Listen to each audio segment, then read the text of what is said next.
மாநிலங்களவை எம்பி தேர்தலுக்கு பிரவீன் சக்கரவர்த்தி வேட்புமனு தாக்கல் செய்திருந்த நிலையில் தற்போது வேட்புமனு ஏற்கப்பட்டதாக தகவல் வெளியாகியுள்ளது.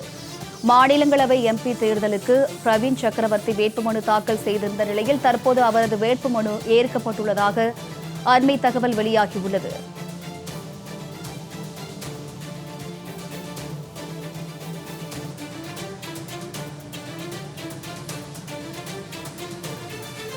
மாநிலங்களவை எம்பி தேர்தலுக்கு பிரவீன் சக்கரவர்த்தி வேட்புமனு தாக்கல் செய்திருந்த நிலையில் தற்போது அவரது வேட்புமனு ஏற்கப்பட்டதாக அறிவிக்கப்பட்டுள்ளது.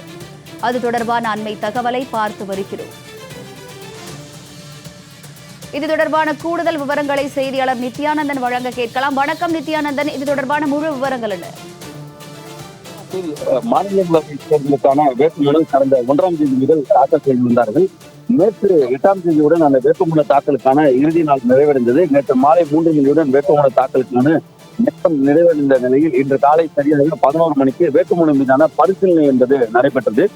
இந்த பரிசீலனை என்பது சென்னை தலைமைச் செயலகத்தில் இருக்கக்கூடிய சட்டப்பேரவை துணை செயலாளர் தென்முடி தலைமையில் நடைபெற்றது. இந்த வேட்புமனு பரிசீலனையில் தமிழ்நாடு தலைமைத் தேர்தல் அதிகாரி அர்ச்சனா பட்நாயக்கும் கலந்து கொண்டிருந்தார். அதே போல வேட்புமனு தாக்கல் செய்த வேட்பாளர்கள் அனைவருமே அந்த பகுதிக்கு அந்த அறையில் அமர்ந்திருந்தார்கள். அதே போல தமிழக வெற்றி கழகத்துடைய கூட்டணி கட்சியா இருக்கக்கூடிய காங்கிரஸ் கட்சி சார்ந்தவர்கள் உள்ளே பிரவீன் சக்கரவர்த்தி அதே போல அவருடைய வழக்கறிஞர்கள் உள்ளே இருந்தார்கள். அதன் பிறகாக அந்த வேட்புமனு மீதான பரிசீலனை என்பது சரியாக 11 மணிக்கு துவங்கியது. வேட்புமனு பரிசீலனையில் பிரவீன் சக்கரவர்த்தியுடைய மனு தற்போது ஏற்கப்பட்டிருக்கிறது. ஏனென்றால் 10 எம்எல்ஏக்களுடைய கையொப்பம் இருக்க வேண்டும். மனுவில் அவர்கள் முன்மொழிய வேண்டும் இவர் வேட்பாளர் என்று. ஆகவே அரசியல் கட்சி சார்பாக திமுகவோ அதிமுகவோ யாரும் போட்டியிடாத சூழலில் தமிழக வெற்றி கழகத்துடைய கூட்டணி சார்பாக பிரவீன் சக்கரவர்த்தி மட்டுமே போட்டியிட்டார். ஆகவே அவருக்கு மட்டுமே அந்த 10 எம்எல்ஏக்குடைய கையொப்பம் என்பது போடப்பட்டிருந்தது. ஆகவே அவருடைய மனு என்பது ஏற்கப்பட்டிருக்கிறது. மனு ஏற்கப்பட்டவுடன் தற்போது அவர் நேரடியாக தமிழ்நாடு முதலமைச்சர் ஜோசப் விஜயை சந்திப்பதற்காக அவருடைய அறைக்கு சென்றிருக்கிறார் என்பது குறிப்பிடத்தக்கது. ஆனால் இருந்த போதிலும் அதிகாரப்பூர்வமாக 11ஆம் தேதி பிற்பகல் 3 மணிக்கு அந்த 11ஆம் தேதி முழுவதுமாகவே அந்த வேட்புமனு தாக்கல் செய்தவர்களுடைய வேட்புமனுவை திரும்ப பெறுவதற்கு கடைசி நாள். ஆகவே அந்த வேட்புமனுவை திரும்ப பெறக்கூடிய நபர்கள் எல்லாம் திரும்ப பெற்றுக் கொள்ளலாம். ஆகவே 11ஆம் தேதி பிற்பகல் 3 மணிக்கு பிறகாக யார் யாரெல்லாம் வேட்புமனுக்களை திரும்ப பெறுகிறார்களோ திரும்ப பெற்றுக் கொள்ளலாம்.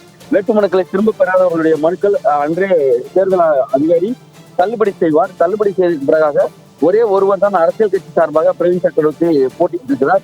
ஆகவே போட்டியின்றி அன்று தேர்வாகிறார் என்று 11ஆம் தேதி 3 மணிக்கு அறிவிப்பு என்பது வெளியாக இருக்கிறது. ஆகவே பிரவீன் சக்கரவர்த்தி தான் மாநிலவை தேர்தலில் வெற்றி பெற்று டெல்லி செல்ல உள்ளார் என்பது அனைவரும் தெரிந்த விடயம். இருந்தபோதும் அதிகாரப்பூர்வமாக 11ஆம் தேதி பிற்பகல் 3 மணிக்கு தேர்தல் நடத்தும் அதிகாரி அறிவிக்க இருக்கிறார் என்பது குறிப்பிடத்தக்கதாக உள்ளது.